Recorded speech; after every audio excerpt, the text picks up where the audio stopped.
Ram Sarvebhyah. Swagatam. Welcome to the second class of learning to chant Shyamala Dandakam.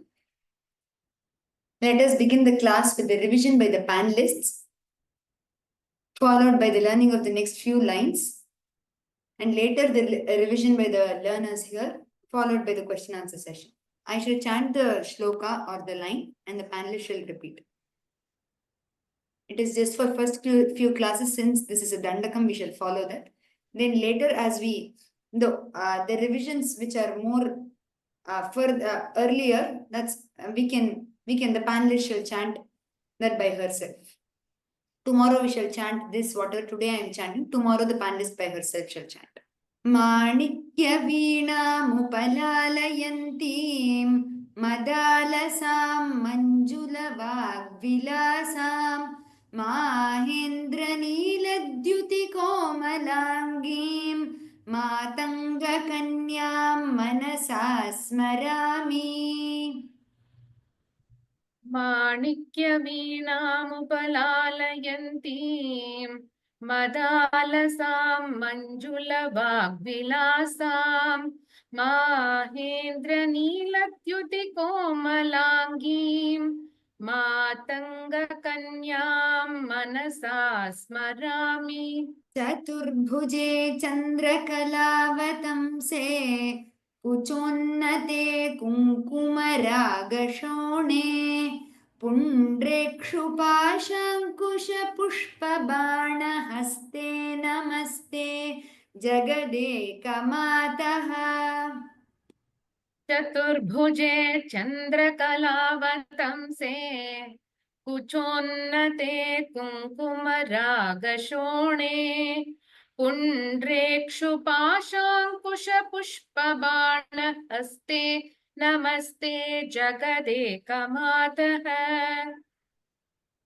माता मरकतश्यामा मातंगी मदशालिनी कुर्यात् कटाक्षं कल्याणी कदम्बवनवासिनी. माता मरकतश्यामा मातंगी मदशालिनी कुर्यात् कटाक्षं कल्याणी कदम्बवनवासिनी. जय मातंगतनये जय नीलोत्पलद्युते जय संगीतरसिके जय लीलाशुकप्रिये. जय मातंगतनये जय नीलोत्पलद्युते जय संगीतरसिके जय लीलाशुकप्रिये. जय जननी सुधा समुद्रान्तरुद्यन्मणिद्वीप संरूढ बिल्वाटवी मध्यकल्पद्रुमाकल्प कादम्ब कान्तारवासप्रिये कृत्तिवासप्रिये सर्वलोकप्रिये. जय जननी सुधा समुद्रान्तरुद्यन् मणिद्वीप संरूढ बिल्वाटवी मध्य कल्पद्रुमाकल्प कादम्ब कान्तारवासप्रिये कृत्तिवासप्रिये सर्वलोकप्रिये. सादरारब्ध संगीत संभावना संभ्रमालोलनीपस्रगाबद्ध चूलीसनाथत्रिके सानुमत्पुत्रिके. सादरारब्ध संगीत संभावना संभ्रमालोलनीपस्रगाबद्ध चूलीसनाथत्रिके सानुमत्पुत्रिके. शेखरीभूत शीतांशुरेखा मयूखावली बद्ध सुस्निग्ध नीलालकश्रेणि शृंगारिते लोकसंभाविते. शेखरीभूत शीतांशुरेखा मयूखावलीबद्ध सुस्निग्ध नीलालकश्रेणि शृङ्गारिते लोकसम्भाविते. Again, there is a tinge of Shri, E ki matra heard, but it is Shri only. Only R ki matra to be heard. Could you repeat that? शेखरीभूत शीतांशुरेखा मयूखावलीबद्ध सुस्निग्ध नीलालकश्रेणि शृङ्गारिते लोकसम्भाविते. कामलीलाधनुस्सन्निभभ्रूलता पुष्पसन्दोह सन्देह कृल्लोचने वाक्सुधासेचने. कामलीलाधनुस्सन्निभभ्रूलता पुष्पसन्दोह सन्देह कृल्लोचने वाक्सुधासेचने.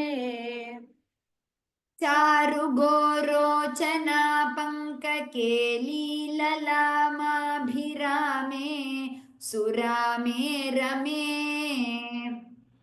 चारुगोरोचना पङ्ककेलीललामाभिरामे सुरामे रमे. Okay, good. So these lines, whatever I taught right now, these shall be chanted by the panelists herself tomorrow. Those which I'm teaching today, I shall teach again tomorrow as full lines. We shall proceed to the next line today. Malanti, you can begin. She'll join for the next line. Prollasadvalika. प्रोल्लसद्वालिका Twice. प्रोल्लसद्वालिका Mautikashrenika. मौक्तिकश्रेणिका मौक्तिकश्रेणिका Prollasadvalika Mautikashrenika. प्रोल्लसद्वालिका मौक्तिकश्रेणिका प्रोल्लसद्वालिका मौक्तिकश्रेणिका Chandrika. Chandrika Chandrika Mandalodbhasi. मण्डलोद्भासि मण्डलोद्भासि लावण्यगण्डस्थलन्यस्त. लावण्यगण्डस्थलन्यस्त लावण्यगण्डस्थलन्यस्त कस्तूरिकापत्र. कस्तूरिकापत्र कस्तूरिकापत्र. Okay, now we shall go back and learn the half line first. Prollasadvalika Mautikashrenika. प्रोल्लसद्वालिका मौक्तिकश्रेणिका प्रोल्लसद्वालिका मौक्तिकश्रेणिका Chandrika Mandalodbhasi.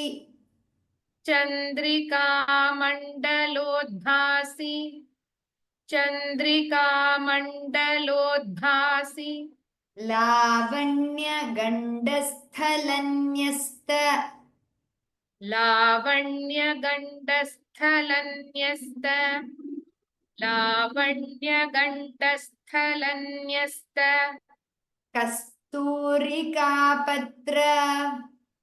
कस्तूरिकापत्र कस्तूरिकापत्र प्रोल्लसद्वालिका मौक्तिकश्रेणिका Chandrika मण्डलोद्भासि. प्रोल्लसद्वालिका मौक्तिकश्रेणिका Chandrika मण्डलोद्भासि प्रोल्लसद्वालिका मौक्तिकश्रेणिका Chandrika मण्डलोद्भासि लावण्यगण्डस्थलन्यस्तकस्तूरिकापत्र लावण्यगण्डस्थलन्यस्तकस्तूरिकापत्र लावण्यगण्डस्थलन्यस्तकस्तूरिकापत्र. Now, put little there. This is one of the longest lines if I'm right. So let us take a little more time to learn this line. प्रोल्लसद्वालिका मुक्तिकश्रेणिका चन्द्रिका मण्डलोद्भासि लावण्यगण्डस्थलन्यस्त कस्तूरिका पत्र प्रोल्लसद्बालिका मौक्तिकश्रेणिका चन्द्रिका मण्डलोद्भासि लावण्यगण्डस्थलन्यस्त कस्तूरिकापत्र. प्रोल्लसद्बालिका मौक्तिकश्रेणिका चन्द्रिका मण्डलोद्भासि लावण्यगण्डस्थलन्यस्त कस्तूरिकापत्र. रेखा समुद्भूत रेखा समुद्भूत रेखा समुद्भूत सौरभ्य संभ्रांत सौरभ्य संभ्रांत सौरभ्य संभ्रांत भृंगांगना गीत भृंगांगना गीत भृंगांगना गीत.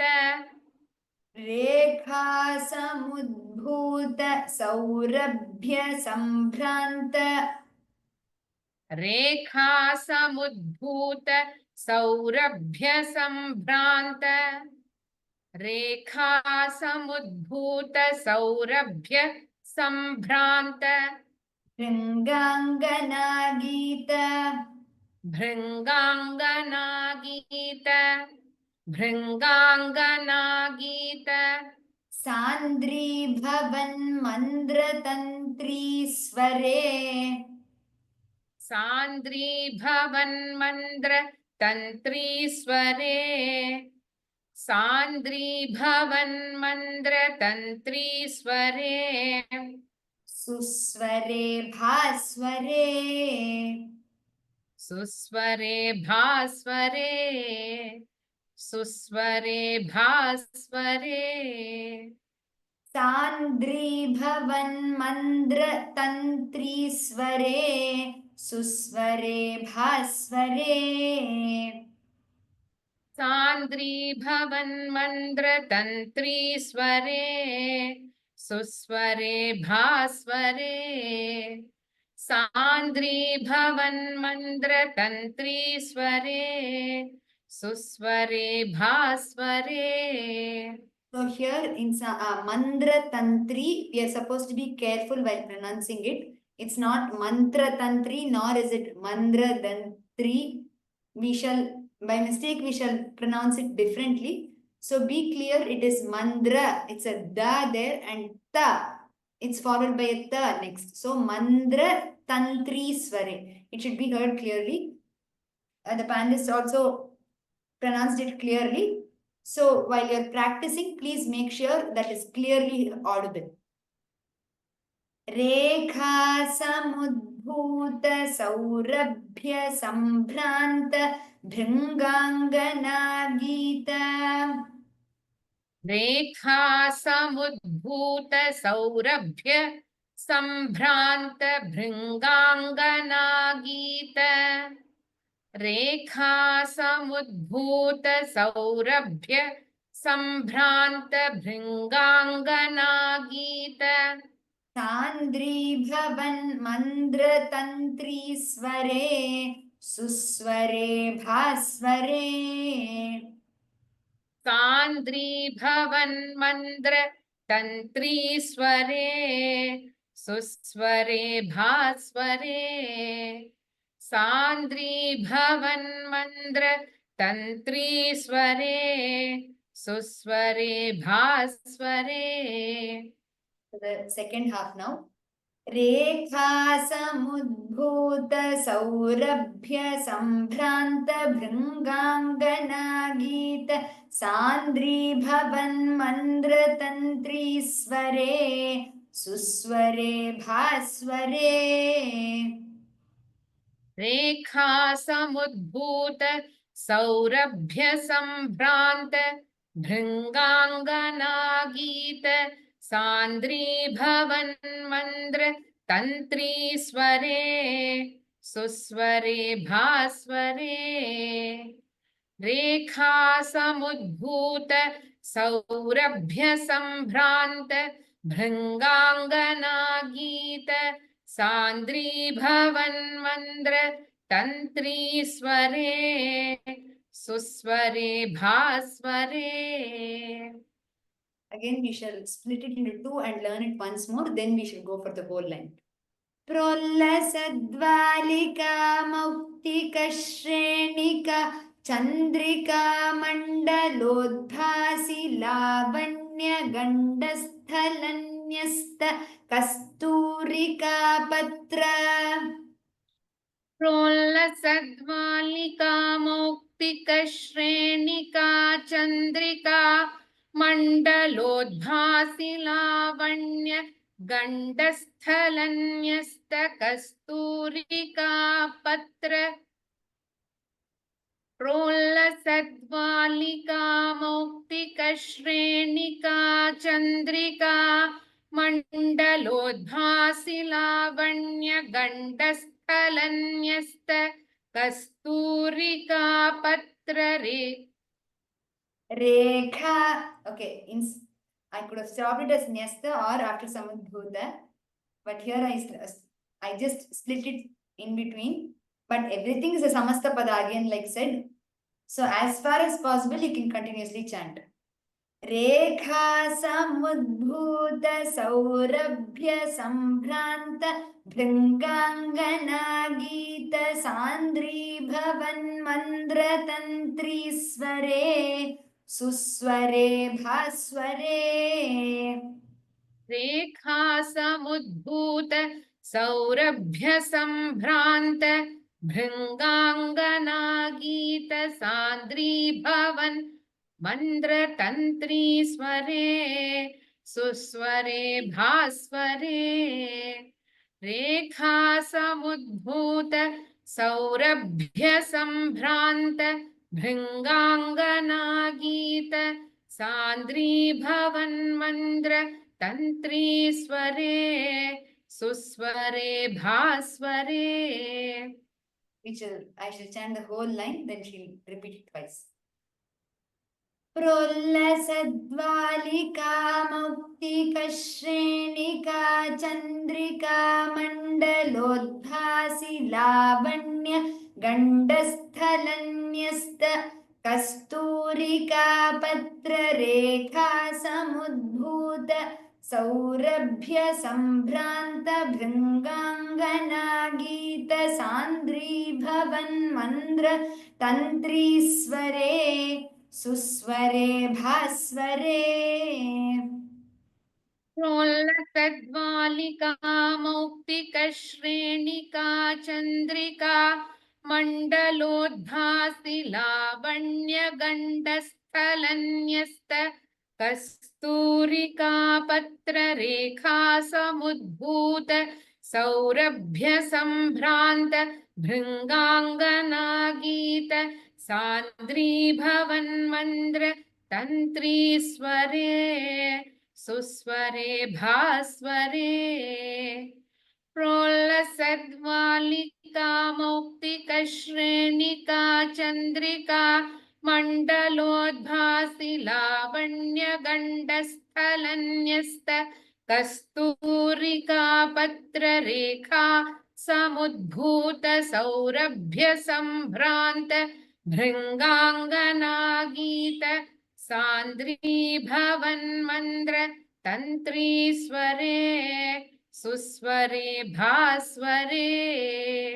वल्लकी वादन वल्लकी वादन वल्लकी वादन प्रक्रिया प्रक्रिया प्रक्रिया लोलतालीदलाबद्ध लोलतालीदलाबद्ध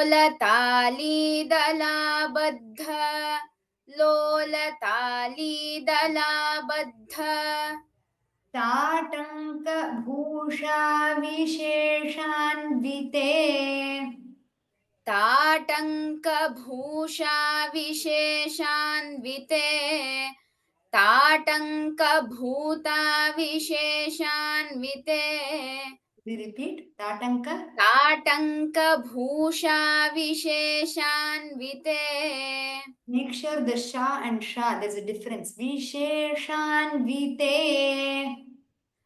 ताटङ्कभूषा विशेषान्विते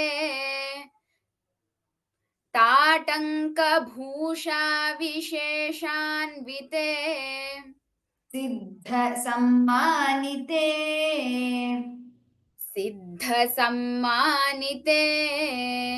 सिद्धसम्मानिते वल्लकीवादनप्रक्रिया. वल्लकीवादनप्रक्रिया वल्लकीवादनप्रक्रिया लोलतालीदलाबद्ध. लोलतालीदलाबद्ध लोलतालीदलाबद्ध ताटङ्कभूषाविशेषान्विते. ताटङ्कभूषा विशेषान्विते ताटङ्कभूषा विशेषान्विते See, the first sha should be a little more softer than the second sha. The Shankara sha make it a little softer. Visheshanvite. Say ताटङ्कभूषा Visheshanvite. विशेषान्विते Your first sha is heard a little harder. You're saying Vi- Visheshan. It should be Visheshan. विशेषान्विते Siddhasammanite. सिद्धसम्मानिते सिद्धसम्मानिते वल्लकीवादनप्रक्रिया लोलतालीदलाबद्ध. वल्लकीवादनप्रक्रिया लोलतालीदलाबद्ध वल्लकीवादनप्रक्रिया लोलतालीदलाबद्ध ताटङ्कभूषा विशेषान्विते. सिद्धसम्मानिते. ताटङ्कभूषा विशेषान्विते सिद्धसम्मानिते ताटङ्कभूषा विशेषान्विते सिद्धसम्मानिते Now the whole line. She'll repeat it twice after I repeat the whole line once. वल्लकीवादनप्रक्रिया लोलतालीदलाबद्ध ताटङ्कभूषा विशेषान्विते. सिद्धसम्मानिते. वल्लकीवादनप्रक्रिया लोलतालीदलाबद्ध ताटङ्कभूषा विशेषान्विते सिद्धसम्मानिते वल्लकीवादनप्रक्रिया लोलतालीदलाबद्ध ताटङ्कभूषा विशेषान्विते सिद्धसम्मानिते Divya. Divya Divya हालामदोद्वेल. हालामदोद्वेल हालामदोद्वेल हालामदोद्वेल हेलालसच्चक्षुरान्दोलन हेलालसच्चक्षुरान्दोलन हेलालसच्चक्षुरान्दोलन दिव्यहालामदोद्वेल हेलालसच्चक्षुरान्दोलन दिव्यहालामदोद्वेल हेलालसच्चक्षुरान्दोलन दिव्यहालामदोद्वेल हेलालसच्चक्षुरान्दोलन. Okay. Before dvela, when you start dvela, there should be a dvitva. Madodvela. The dvitva must be more clear. Could you repeat the line? दिव्यहालामदोद्वेल हेलालसच्चक्षुरान्दोलन. It could be made a little more obvious. Divyahala madodvela. The id there should be heard. दिव्यहालामदोद्वेल हेलालसच्चक्षुरान्दोलन. Divya Shri Samakshipta श्रीसमाक्षिप्त श्रीसमाक्षिप्त Karnaikanilotpale कर्णैकनीलोत्पले कर्णैकनीलोत्पले Shri Samakshipta Karnaikanilotpale श्रीसमाक्षिप्त कर्णैकनीलोत्पले श्रीसमाक्षिप्त कर्णैकनीलोत्पले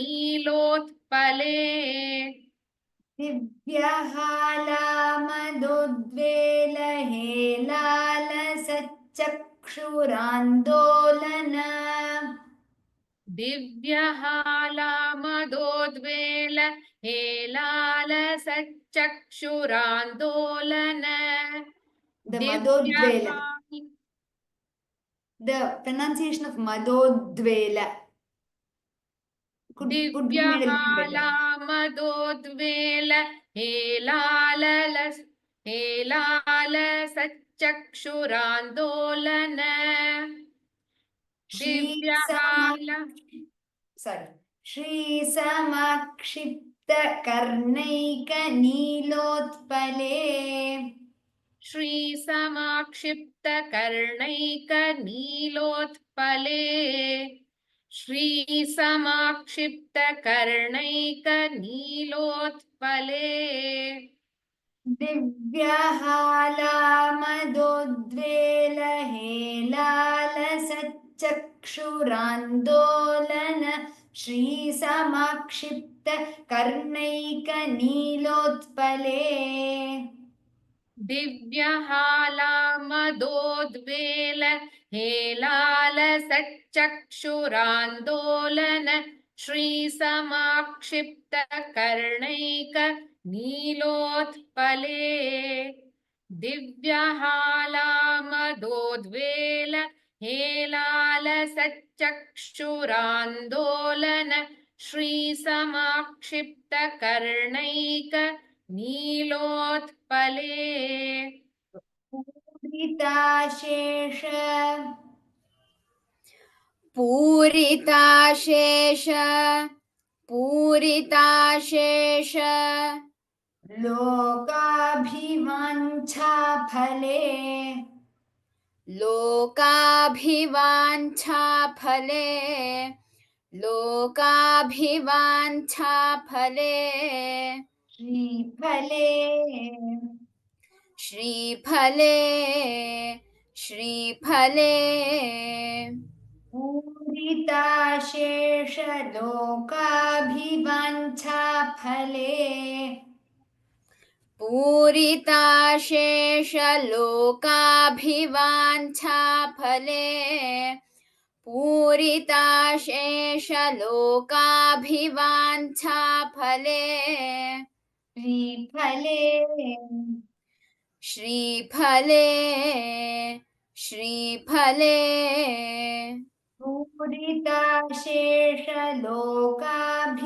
पूरिताशेषलोकाभिवाञ्छाफले श्रीफले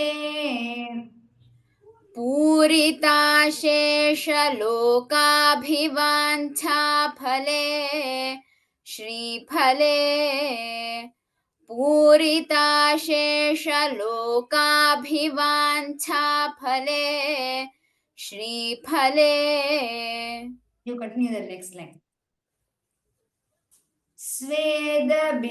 स्वेदबिन्दुल्लसत् स्वेदबिन्दुल्लसत् स्वेदबिन्दुल्लसत् फाललावण्य फाललावण्य फाललावण्य निष्यन्द निष्यन्द निष्यन्द सन्दोह सन्देह सन्दोह सन्देह सन्दोह सन्देह कृन्नासिका मौक्तिके कृन्नासिकामौक्तिके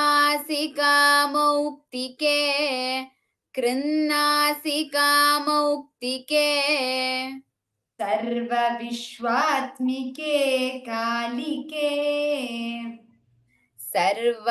सर्वविश्वात्मिके कालिके सर्वविश्वात्मिके कालिके स्वेदबिन्दुल्लसत्फाललावण्य स्वेदबिन्दुल्लसत्फाललावण्य स्वेदबिन्दुल्लसत्फाललावण्य निष्यन्द सन्दोह सन्देह निष्यन्द सन्दोह सन्देह निष्यन्द सन्दोह सन्देह कृन्नासिका मौक्तिके कृन्नासिकामौक्तिके कृन्नासिकामौक्तिके सर्वविश्वात्मिके कालिके सर्वविश्वात्मिके कालिके सर्वविश्वात्मिके कालिके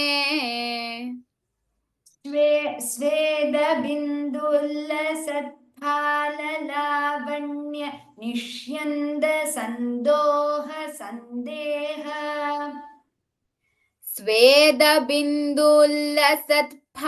स्वेदबिन्दुल्लसत्फाललावण्य निष्यन्द सन्दोह सन्देह स्वेदबिन्दुल्लसत्फाललावण्य निष्यन्द सन्दोह सन्देह कृन्नासिका मौक्तिके सर्वविश्वात्मिके कालिके कृन्नासिकामौक्तिके सर्वविश्वात्मिके कालिके कृन्नासिकामौक्तिके सर्वविश्वात्मिके कालिके Okay, the whole line now. स्वेदबिन्दुल्लसत्फाललावण्य निष्यन्द सन्दोह सन्देह कृन्नासिका मौक्तिके सर्वविश्वात्मिके कालिके स्वेदबिन्दुल्लसत्फाललावण्य निष्यन्द सन्दोह सन्देह कृन्नासिकामौक्तिके सर्वविश्वात्मिके कालिके स्वेदबिन्दुल्लसत्फाललावण्य निष्यन्द सन्दोह सन्देह कृन्नासिकामौक्तिके सर्वविश्वात्मिके कालिके मन्दस्मितोदार मुग्धमन्दस्मितोदार मुग्धमन्दस्मितोदार वक्त्रस्फुरत्पूग वक्त्रस्फुरत्पूग वक्त्रस्फुरत्पूग ताम्बूलकर्पूर ताम्बूलकर्पूर ताम्बूलकर्पूर खण्डोत्करे खण्डोत्करे खण्डोत्करे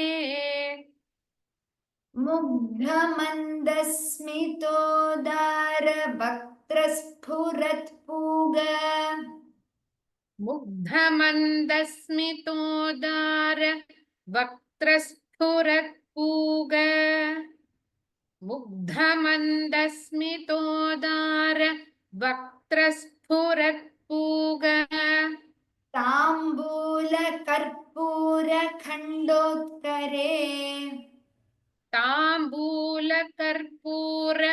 खण्डोत्करे ताम्बूलकर्पूर खण्डोत्करे ज्ञानमुद्राकरे ज्ञानमुद्राकरे ज्ञानमुद्राकरे सर्वसम्पत्करे सर्वसम्पत्करे सर्वसम्पत्करे पद्मभास्वत्करे पद्मभास्वत्करे पद्मभास्वत्करे श्रीकरे श्रीकरे श्रीकरे ज्ञानमुद्राकरे सर्वसम्पत्करे ज्ञानमुद्राकरे सर्वसम्पत्करे ज्ञानमुद्राकरे सर्वसम्पत्करे पद्मभास्वत्करे श्रीकरे पद्मभास्वत्करे श्रीकरे पद्मभास्वत्करे श्रीकरे ज्ञानमुद्राकरे सर्वसम्पत्करे पद्मभास्वत्करे श्रीकरे ज्ञानमुद्राकरे सर्वसम्पत्करे पद्मभास्वत्करे श्रीकरे ज्ञानमुद्राकरे सर्वसम्पत्करे पद्मभास्वत्करे श्रीकरे Now for the whole line.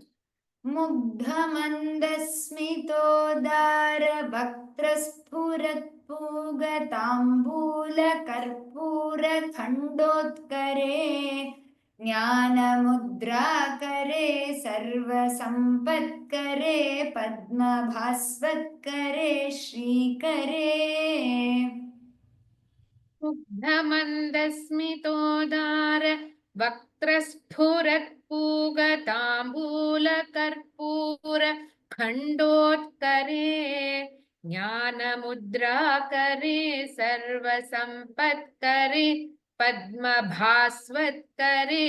श्रीकरे मुग्धमन्दस्मितोदार वक्त्रस्फुरत्पूगताम्बूलकर्पूर खण्डोत्करे ज्ञानमुद्राकरे सर्वसम्पत्करे पद्मभास्वत्करे श्रीकरे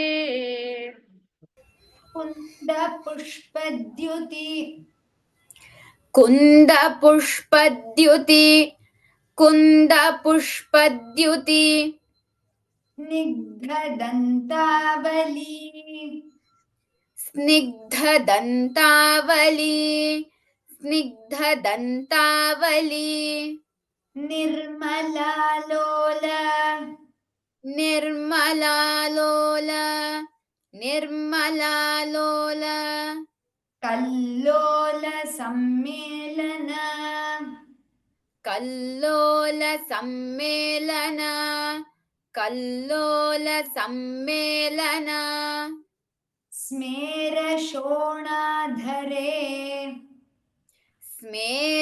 स्मेरशोणाधरे स्मेरशोणाधरे चारुवीणाधरे चारुवीणाधरे चारुवीणाधरे पक्वबिम्बाधरे पक्वबिम्बाधरे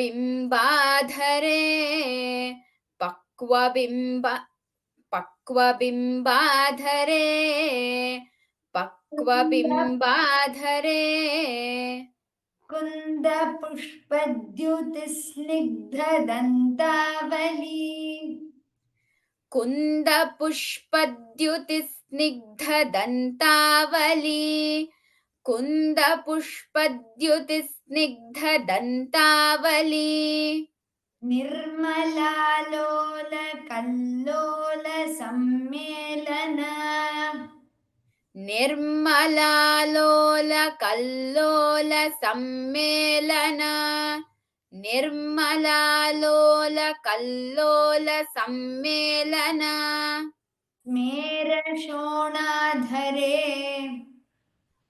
स्मेरशोणाधरे स्मेरशोणाधरे चारुवीणाधरे पक्वबिम्बाधरे चारुवीणाधरे पक्वबिम्बाधरे चारुवीणाधरे पक्वबिम्बाधरे कुन्दपुष्पद्युतिस्निग्धदन्तावली निर्मलालोल कल्लोल सम्मेलन कुन्दपुष्पद्युतिस्निग्धदन्तावली निर्मलालोल कल्लोल सम्मेलन कुन्दपुष्पद्युतिस्निग्धदन्तावली निर्मलालोल कल्लोल सम्मेलन स्मेरशोणाधरे चारुवीणाधरे पक्वबिम्बाधरे स्मेरशोणाधरे चारुवीणाधरे पक्वबिम्बाधरे स्मेरशोणाधरे चारुवीणाधरे पक्वबिम्बाधरे कुन्दपुष्पद्युतिस्निग्धदन्तावली निर्मलालोल कल्लोल सम्मेलन स्मेरशोणाधरे चारुवीणाधरे पक्वबिम्बाधरे कुन्दपुष्पद्युतिस्निग्धदन्तावली निर्मलालोल कल्लोल सम्मेलन स्मेरशोणाधरे चारुवीणाधरे पक्वबिम्बाधरे कुन्दपुष्पद्युतिस्निग्धदन्तावली निर्मलालोल कल्लोल सम्मेलन स्मेरशोणाधरे चारुवीणाधरे पक्वबिम्बाधरे So we come to the end of the Prathamam Dashakam, Prathamam Dandakam. I shall chant the lines which we learned today. We shall end the learning session here today. Sadvalika Muktika Shrenika चन्द्रिका मण्डलोद्भासि लावण्य गण्डस्थलन्यस्त कस्तूरिका पत्ररेखा समुद्भूत सौरभ्य सम्भ्रान्त भृङ्गाङ्गना गीत सान्द्री भवन् मन्द्रतन्त्रीस्वरे सुस्वरे भास्वरे वल्लकी वादन प्रक्रिया लोलतालीदलाबद्ध ताटङ्क भूषा विशेषान्विते सिद्ध सम्मानिते दिव्यहालामदोद्वेलहेलालसच्चक्षुरान्दोलन श्रीसमाक्षिप्त कर्णैकनीलोत्पले पूरिताशेषलोकाभिवाञ्छाफले श्रीफले स्वेदबिन्दुल्लसत्फाललावण्य निष्यन्द सन्दोह सन्देह कृन्नासिकामौक्तिके सर्वविश्वात्मिके कालिके मुग्धमन्दस्मितोदार वक्त्रस्फुरत्पूग ताम्बूलकर्पूरखण्डोत्करे ज्ञानमुद्राकरे सर्वसम्पत्करे पद्मभास्वत्करे श्रीकरे कुन्दपुष्पद्युतिस्निग्धदन्तावली निर्मलालोल कल्लोल सम्मेलन स्मेरशोणाधरे चारुवीणाधरे पक्वबिम्बाधरे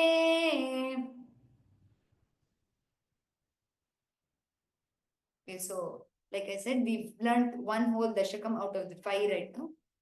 We shall begin with the revision of whatever we learned yesterday. Those who would like to chant may raise your hands. It is for chanting. Please raise your hands for that. Question answer is for after that. Vijit. Namaste Bhagini. Kshamita, mama nama Lavanya. Oh, okay. No issues. Next is Anuradha Kannan. Okay, Shri Lavanya, you may begin. Bhagini, pratamam tune vismritavati kinchit arambam. माणिक्य वीणामुपलालयन्तीं मदालसां मञ्जुलवाग्विलासां माहेन्द्रनीलद्युतिकोमलाङ्गीं मातङ्गकन्यां मनसा स्मरामि. Correct, good. Anuradha Kannan. नमस्ते भगिनी. चतुर्भुजे चन्द्रकलावतंसे कुचोन्नते कुङ्कुमरागशोणे पुण्ड्रेक्षुपाशाङ्कुशपुष्पबाणहस्ते नमस्ते जगदेकमातः. Krishnamurti. माता मरकतश्यामा मातङ्गी मदशालिनी कुर्यात् कटाक्षं कल्याणी कदम्बवनवासिनी. Madhubala. जय मातङ्गतनये जय नीलोत्पलच्युते जय सङ्गीतरसिके जय लीला शुकप्रिये. Lakshi Kannan. Next shloka. जय जननि सुधा समुद्रान्तरुद्यन्मणिद्वीप संरूढ बिल्वाटवी मध्य कल्पद्रुमा कल्प कादम्ब कान्तार वासप्रिये कृत्तिवासप्रिये सर्वलोकप्रिये. Gauri. Gauri. तादरारब्ध संगीत संभावना संभ्रमालोल नीपस्रगाबद्ध थत्रिके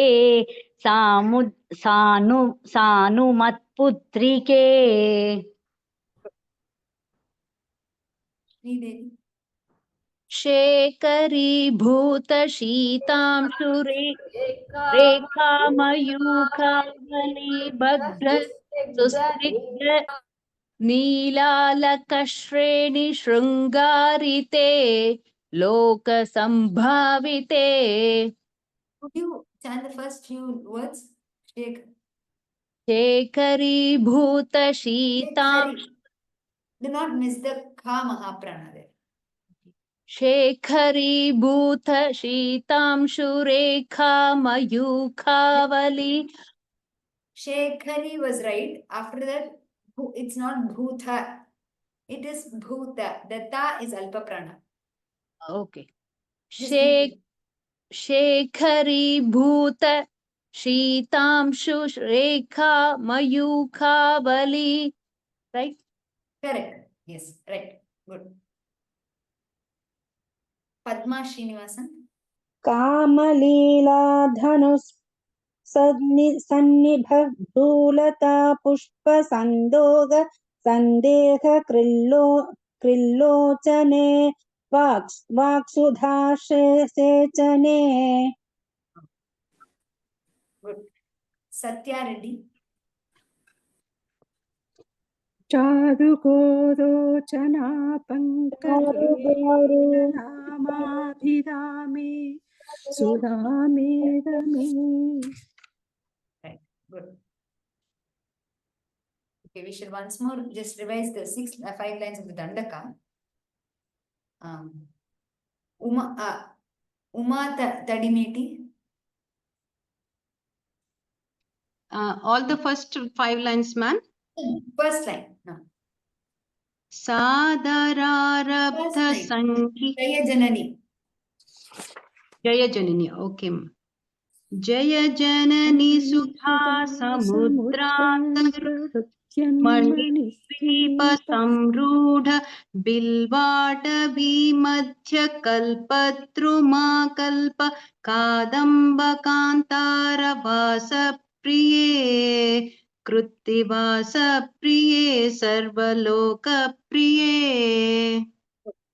Ratna. सादरारब्ध संगीत संभावना संभ्रमालोल नीपस्रगामर्ध चूली सनाथत्रिके सानुमत्पुत्रिके. Purna Padmaja.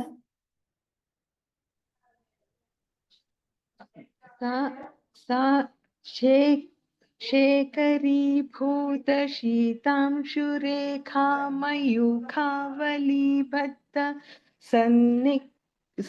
सुस्निग्ध नीलालकश्रेणि शृङ्गारिते लोकसम्भाविते. Anjana. कामलीलाधनुस्सन्निभभ्रूलता पुष्प सन्दोह सन्देह क्रुल्लोचने वाक्सुधा सेचने. Venkatadasika. चारु गोरोचन पङ्ककेलीललामाभिरामे सुरामे रमे. So we shall stop the revision here. Those who've got a chance today, please try not to raise your hands tomorrow for chanting so that the others get a chance. I might not be able to keep a track of the names. Maybe after 2-3 days, you may raise your hand again so that all of them get a chance. Because there are about 50 hands which are raised. And those who chant, kindly mute yourselves once you're done chanting. Dhanyavadaha. Those who have questions may raise your hand. Others, please put your hands down. If you have raised it for chanting, kindly put your hands down. It's only for questions which I think you've raised your hands. For chanting, please put your hands down. ஒரே நிமிஷம். Okay. இப்ப 8th இதுல cut பண்ணிருக்கே, அது வந்து complete ஆகலையே. எது? எட்டாவது ஸ்லோகம், இதுல ஆ, कर्णैक नीलोत्पले पूरिताशेष லோகாபிவாத்சா ஃபலே ஸ்ரீபலே அதோட தான் முடியறது. ஆனா நீங்க இடையில கட் பண்ணிருக்கீங்களே பத்னி. இல்ல இங்க இது 2 லைனா எடுத்துக்கலாம், 2 லைனா பிரிச்சிருக்கு. Okay okay. ஆனா அது கம்ப்ளீட் ஆகாத மாதிரி இருக்கு, கட் பண்ணது அதனால. இருக்கு. நீலோத்பலே ஷியாமலேன்னு சில பேர் எண்ட் பண்ணா அது டியூன் எண்ட் ஆகும். பட் நம்ம in our பாட்டாந்தரம் நீலோத்பலேன்னு தான் it is ending. ஓகே. அந்த 2 லைனையும் சேர்த்து சொல்லிக்கலாம். We can chant both the lines together, but it is considered as 2 lines. Okay ma'am, thank you. Indra? Ram Ram Ram. Namaste Bhagini. Shruyate va? Shruyate. I was just wondering if you would be able to send the PDF with the exact same format that the breakup that you give in during this session. No, this PPT has been uploaded as PDF in the course page. In the course page. Yes. Okay. In the same format, right? Yes, In the same PPT slide. has been uploaded. Oh, okay. Astu Bhagini, dhanyawad. And those questions, if it's regarding the recording, kindly note the recordings as usual, which is always done for all courses. It will be there in the YouTube by the end of the day or by tomorrow morning, definitely. Please do not repeat the questions of whether the recording will be available. The recording shall be available within a couple of hours on YouTube. Vatsala? Vatsala? Is there a WhatsApp group? Sorry? Is there a WhatsApp group for this? No, I don't think so. It is there still. Once it is there, I shall share the link here. It will be useful if you have a WhatsApp group. Sure. Appreciate it. Thank you. Okay. Shall keep it, ma'am. Sri Vidya Balagopal. There should be a word called Nirmale. Actually, I found out that word in other slokas when I'm reciting. Sorry, you're not audible. Would you be a bit louder? In the 8th sloka, after Nilotpale, I have listened like there should be a word called Nirmale. Okay, there are a bit different Patavedas. Here we have another Pataveda, Shyamale also. Okay. But that's what is mentioned here. But right now we are following this. Okay, ma'am. And I'm not able to find out the PDF, ma'am.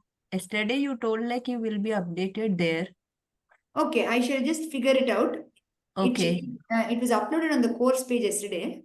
But Okay. I shall confirm once more. Thank you. Thank you, ma'am. Ram, madam. Sri Vidya Balagopal. Ram. Actually, in the 8th sloka and also in the 10th sloka, like in this itself, you've put a star and you've added something like in the 8th sloka, it is Shyamale, there is a star and you put Nilotpale and Shyamale. And also in 10th sloka, you put a star over there and said Sarvasityatmika and then Kalike. So, but while teaching, you did not say that Shyamale or Sarvasityatmike. So, why is it so? So, what is the meaning of that star you put and not chanting that? In the slide, you find a star.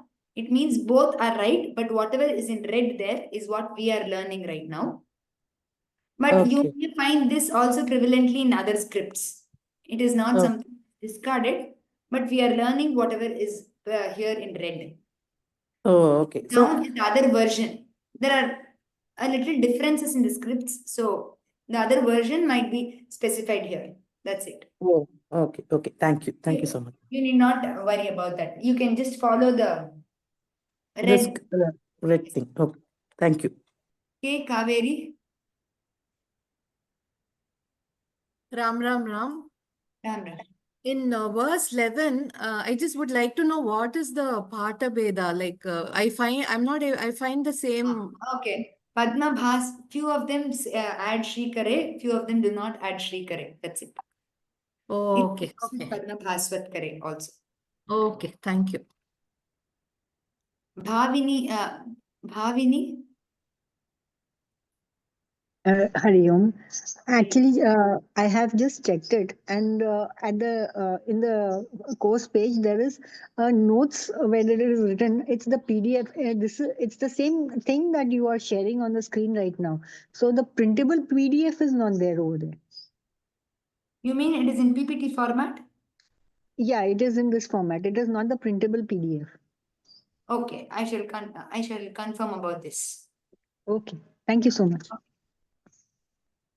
Shalini Anant. Namaste. Quick question. When there is Shri, is it considered, I don't know, is the technical term, Dvitam or Dyutam? I think it's in the 8th one.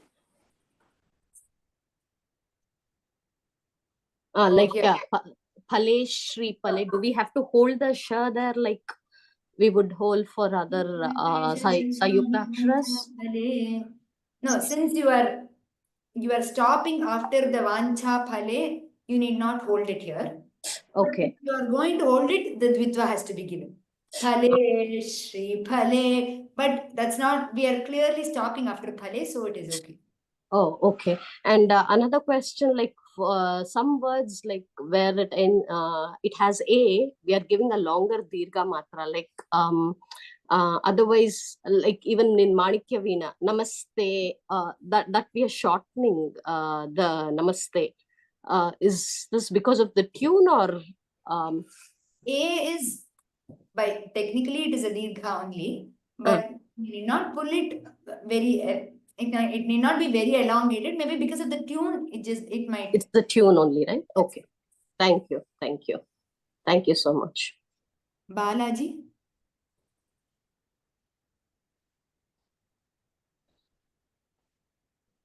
My voice audible? Ram Ram. Ram.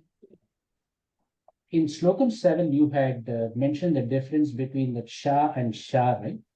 Right. So I'm just asking in Tatanka, Bhuv Sha, is the same Sha coming in Vishesh Manite? Oh, here, okay. Yes, Tatanka Bhusha is maybe a harder Sha, if I can say, put it in. So it's the same one, Vishesh Manite. Manner. Sorry? The same one comes again in that next word also, Vishanite. Yeah, the next word, there are both the Shas. Okay. The Shankarasha and Shanmukha Sha. Okay. Thank you. So the first Sha, you might pronounce it in a softer manner. Okay. The second Sha, maybe in a more evident manner. Okay. For easy understanding, I'm just saying softer, harder.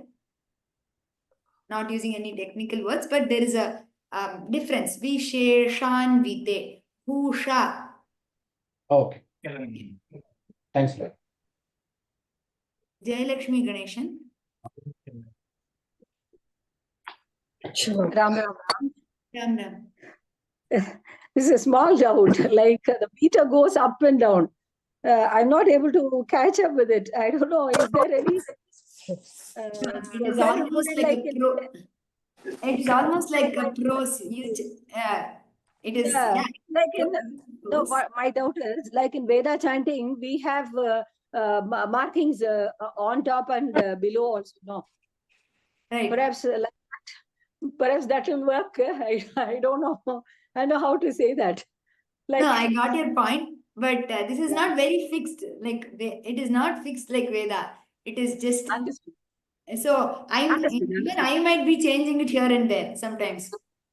Okay. Understood. I'm just telling, for example, only Vedas. I know Veda is entirely different. I know. Correct. So I got that, but it's not very easy to fix it here. People have their tunes. We need to go along with your script and then reread, and then only we'll get it, perhaps. Yeah, probably rereading again and again probably might help. Okay. Thank you, ma. Thank you.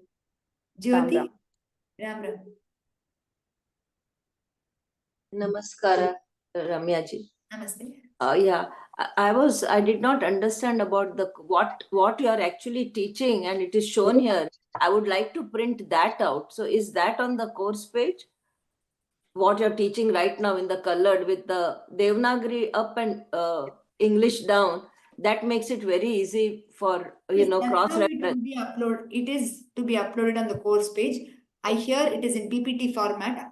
So I shall confirm it should be there in PDF format also. If it Okay. is not there by tonight, it shall be uploaded, but it will be uploaded. The same PPT will be uploaded.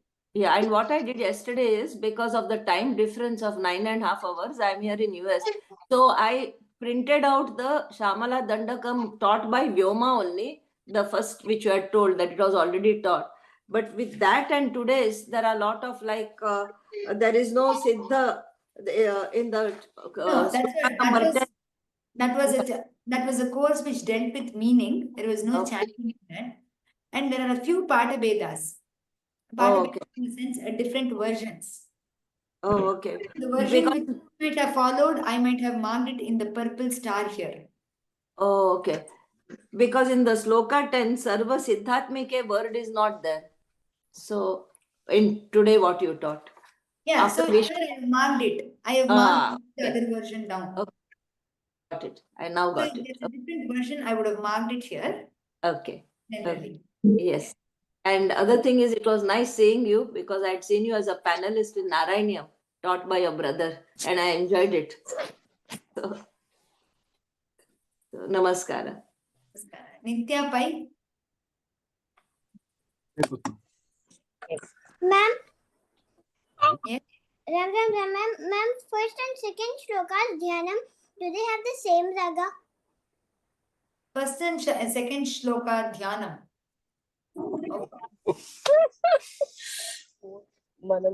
Ragas, you can chant it in the raga which I've taught. Yes, ma'am. Okay, so we shall end the question answer session today here. Other doubts which you might have, those of you who might have, you can definitely raise your hands tomorrow. Or if there is a WhatsApp group mentioned, the WhatsApp group shall be created soon probably. You can post your doubts there too. And regarding the recordings and PDF content, again I would like to tell, the recordings shall be available on the YouTube. The class recordings will be available in a couple of hours after the class. If not today, at least by tomorrow morning. Please do give us a little time. And regarding the script, it shall be on the course page very soon. Now I hear it's only there in the PPT format, that's PowerPoint. If it is not there in the PDF format, I shall just clear the doubt. It shall be available even in the PDF format. And regarding the meaning, this is a chanting course. We are not dealing with any of the meanings here. But for Shyamala Dandakam, a meaning course has already been conducted in Vyoma. You may, we had shared the link yesterday, but you may also search it in the Sanskrit from Home course page. You may find it. And the meaning of Shyamala Dandakam, a course has already been done. The videos are also present in the uploaded in the YouTube. So hope these generalized questions have been answered.